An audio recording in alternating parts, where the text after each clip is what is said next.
Hello everyone, welcome back to our YouTube channel WebToTech. Today in this video I am going to show you how to turn on ghost mode in Snapchat. So let's jump to the process. First, open your Snapchat application on your mobile phone. Make sure that you are logged into your Snapchat account. Now here you can see your profile present at the top left corner. Tap on it. Now here scroll down, then here you can see Snap Map option. Tap on Snap Map.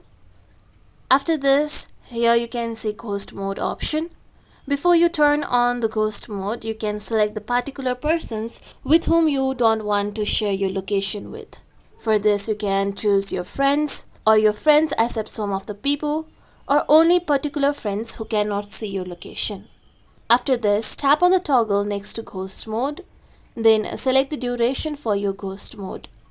Here I am going to select until turned off. With this, my ghost mode will be enabled.